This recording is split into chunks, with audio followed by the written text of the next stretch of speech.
This is an ABP Life podcast. Lok Sabha में पहले चरण का मतदान हो चुका है। दूसरे चरण के मतदान में अब कुछ एक घंटे ही बचे हुए हैं, एक आध दिन बचा हुआ है। गर्मी बहुत ज्यादा पड़ रही है और इस बीच सियासी बयानों ने तुर्शी बहुत अधिक बढ़ा दी है।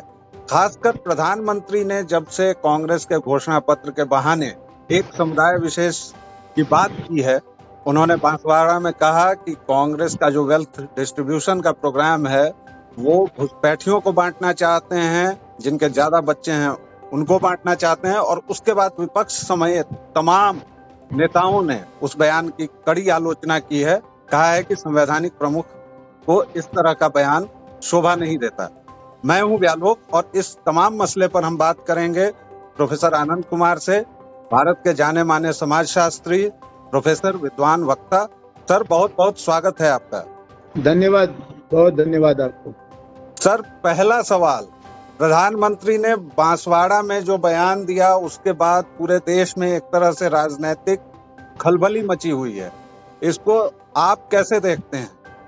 भारत के चुनाव में संयम का टूटना कोई नई बात नहीं है, लेकिन जो हमारा प्रथम नायक है, प्रधानमंत्री है, उसके बयान का हमेशा गहरा परिणाम होता है। इसलिए प्रधानमंत्री जी को, जिसका नारा था सबका साथ, सबका विकास, सबका विश्वास और सबका प्रयास, उनको भारत के 1 अरब 40 करोड़ लोगों के बीच में से एक हिस्से पर निशाना लगाना, जिससे कि उनके प्रतिपक्षी का घोषणा पत्र पंचर हो जाए, ये समझदारी का कदम नहीं था। क्योंकि हमारे देश की जो आर्थिक, सामाजिक, राजनीतिक बनावट है, उसमें धर्म की बजाय गांव और शहर और जाति और लिंग भेद का ज़्यादा महत्व है। चाहे वो हिंदू हो, मुसलमान हो, सिख हो, ईसाई हो। गांव पिछड़े हैं, शहर आगे है, औरतें पिछड़ी हैं, पुरुष आगे हैं, और जो वंचित समाज है उसमें बहुतायत पसमानदा मुसलमानों की और सामाजिक और शैक्षणिक दृष्टि से पिछड़े हिंदू और अन्य जमातों की है। इसलिए प्रधानमंत्री का ये बयान चौंकाने वाला जरूर है। जी, लेकिन प्रधानमंत्री के बयान को जो डिफेंड कर रहे हैं उनकी पार्टी और उनके लोग, वो कह रहे हैं कि पूर्व प्रधानमंत्री मनमोहन सिंह ने यह बयान दिया था और उन्होंने केवल कोट किया है कि मुसलमानों का इस देश के संसाधनों पर पहला दावा है। हालांकि मनमोहन जी ने अंग्रेजी में बयान दिया था और उसमें क्लेम और राइट शब्द को लेकर भी बहस हो रही है। आपने अच्छा कहा कि भाषण जो प्रधानमंत्री जी का हिंदी में है, जिस भाषण का उन्होंने संदर्भ दिया वो मनमोहन सिंह जी का अंग्रेजी में था। तो भाषा का भेद होने का उनको हम लोग लाभ दे सकते हैं कि अंग्रेजी में कई बात को हिंदी में लाते लाते अर्थ का अनर्थ हो गया। लेकिन जो मनमोहन सिंह जी का भी बयान था, उसमें वंचित भारत की बात थी, जिसमें आदिवासी, दलित, पसमानदा, इन सब का जिक्र था। अब उसमें से एक टुकड़ा अलग कर देने से प्रसंग बदल गया। जहां तक प्रधानमंत्री जी के भाषण के समर्थन की बात है, तो वफादारी का ये तकाजा है कि जो भी हो, न खाता न बही, जो नेता कहे वो सही। इसलिए समाजशास्त्री की दृष्टि से प्रधानमंत्री का बयान तथ्य परक नहीं है, लेकिन उनके समर्थकों की दृष्टि से ये बयान बहुत धमाकेदार है। इसने कांग्रेस के मैनिफेस्टो के अंदर जो तुष्टीकरण का एक छिपा हुआ रूप है उसको खोल दिया, तो वो उनके लिए लुभावना होगा। लेकिन जहां तक प्रधानमंत्री मनमोहन सिंह के बयान की बात है, 10 साल पहले का बयान है जी। और इस 10 साल में कांग्रेस का तो कोई योगदान नीतियों का था नहीं, लेकिन खुद मौजूदा सरकार ने जो कार्यक्रम बनाए हैं, इसमें ये कहना उचित होगा कि उन्होंने चाहे शौचालय बनाया, चाहे गैस का चूल्हा दिया, सिलेंडर दिया या खाते खुलवाए, उसमें हिंदुओं को कोई प्राथमिकता और मुसलमानों को वंचित नहीं किया है, सबको जोड़ा है। तो प्रधानमंत्री ने जो किया है और प्रधानमंत्री ने जो कहा है, उसमें थोड़ा फासला है। जी, एक सवाल ये भी है कि दूसरे चरण के मतदान से पहले प्रधानमंत्री ने ये बयान दिया है। कुछ लोग कह रहे हैं कि he has become desperate, desperation में दिया गया बयान है, ध्रुवीकरण की कोशिश है। ये हो सकता है, क्योंकि अगर मैं श्री नरेंद्र मोदी की जगह होता तो सबसे पहले तो मैं कांग्रेस के घोषणा पत्र की और अपने घोषणा पत्र की तुलना प्रस्तुत करता देश के सामने। कांग्रेस के 10 साल का जो राज मनमोहन सिंह का था और जो भाजपा का 10 साल का नरेंद्र मोदी जी का, उस कार्यकाल की उपलब्धियों, सफलताओं और असफलताओं की तुलना करता। लेकिन घोषणा पत्र के एक प्रसंग को उठा करके और उसको प्रधानमंत्री 10 साल पहले के उनके एक भाषण से जोड़ना, ये कहते हैं कि बेतुका लग रहा है। क्योंकि जो अध्ययन आए हैं सचर समिति से लेकर के कुरैशी रिपोर्ट तक, सब में ये पता चलता है कि शिक्षा की दृष्टि से, रोजगार की दृष्टि से, संपत्ति में और प्रगति में हिस्सेदारी की दृष्टि से मुसलमान भारत के हिंदुओं या सिखों या ईसाइयों या बौद्धों की तुलना में आगे नहीं चल रहा है। और सरकार ने भी अगर संपत्ति के बंटवारे के बारे में कहा होगा तो बयान था, श्री मनमोहन सिंह की सरकार भारत में क्रोनी पूंजीवाद को बढ़ावा देने के लिए बदनाम रही है। उसके राज में जो भ्रष्टाचार फैला, उसकी वजह से वो सरकार चली गई।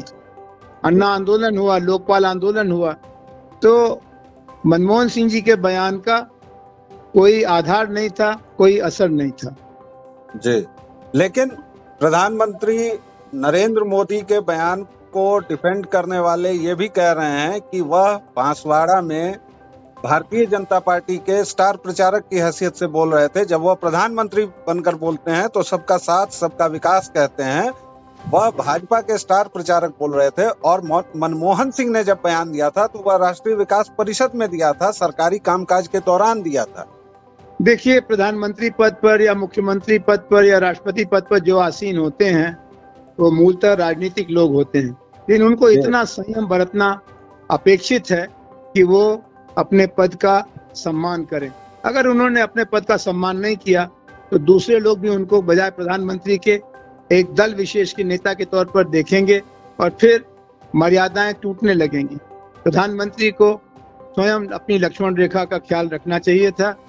प्रधानमंत्री के नाते श्री नरेंद्र मोदी के ऊपर पहले के तुलना में, जब वो मुख्यमंत्री थे गुजरात के, एक परछाई थी, एक संदेह का दायरा था कि ये प्रधानमंत्री हो के क्या करेंगे। ये अच्छी बात है कि गुजरात के मुख्यमंत्री की तुलना में भारत के प्रधानमंत्री के रूप में श्री नरेंद्र मोदी ने अरब देशों के साथ, मुस्लिम समुदाय के साथ और अल्पसंख्यकों के साथ मणिपुर को छोड़ के बाकी सब मामले में अपने गुजरात के रिकॉर्ड को सुधारने की कोशिश की है। लेकिन ये बयान बहुत दुखद है, बहुत चिंताजनक है। एक आखिरी सवाल सर, कांग्रेस के मैनिफेस्टो पर पहले भी प्रधानमंत्री ने वार किया है, कहा कि इसमें मुस्लिम लीग और मार्क्सवादियों की छाप आती है। बांसवाड़ा में उन्होंने अर्बन नक्सल शब्द का प्रयोग किया और यह भी कहा उसके एक टुकड़े को लेकर, तो क्या कांग्रेस के घोषणा पत्र को ध्वस्त करने की यह उनकी मंशा है या फिर वह सचमुच अपने कैडर्स को कोई संदेश देना चाह रहे थे, हिंदू वोटों का जुटान करना चाह रहे हैं? देखिए, हिंदू वोट का मतलब हुआ दलित वोट, महिला वोट, ग्रामीण वोट, पिछड़ा वोट, सवर्ण वोट। हिंदू वोट अपने आप में एक बहुत जटिल संज्ञा या विशेषण है और उसमें समेटने के लिए मुसलमानों पर हमला करना या मुसलमानों को कांग्रेस का प्रिय समूह बताना एक ज्यादा आसान तरीका है। लेकिन मेरी ये उम्मीद है कि अभी तो दूसरा चरण शुरू नहीं हुआ है, 7 चरण का चुनाव है। प्रधानमंत्री जी अपने यात्रा और अपने दौरे में अवकाश निकाल के कांग्रेस का घोषणा पत्र पढ़ने की कोशिश करेंगे, क्योंकि ये घोषणा पत्र कांग्रेसियों के लिए भी बहुत चौंकाने वाला है। ठोस सुझाव हैं, समयबद्ध वायदे हैं और अपनी जो पिछली सरकार की गलतियां थी उससे बाहर निकलने की कोशिश है। भारतीय जनता पार्टी का घोषणा पत्र भी अगर तुलना के तौर पर पेश करें प्रधानमंत्री, तो मतदाता पर भी असर पड़े। मतदाता मूर्ख नहीं है। अगर वो भाषण खाली अपने पार्टी कार्यकर्ताओं के लिए दे रहे हैं तो वो गलत कर रहे हैं, क्योंकि पार्टी कार्यकर्ता तो उनका वफादार ही है, वो तो उनके साथ लगा ही है। लेकिन सवाल जो तटस्थ मतदाता है उसको अपनी बात कहने का है, और अपनी बात कहने का 2 ही तरीका है। जो दूसरे की लकीर उसको छोटा कर दीजिए जबरदस्ती दबंगई से, कि अपनी लकीर बड़ी कर दीजिए। लोकतांत्रिक चुनाव में जो लकीर को बड़ी पेश करता है उसको मतदाता ज्यादा पसंद करता है, और जो दूसरे की खींची लकीर के साथ खिलवाड़ करता है वो बात ज्यादा टिकती नहीं है। जी, बहुत बहुत धन्यवाद सर, आपने हमसे विस्तार से बात की, इसके लिए थैंक यू वेरी मच। जी धन्यवाद। This is an ABP Life podcast.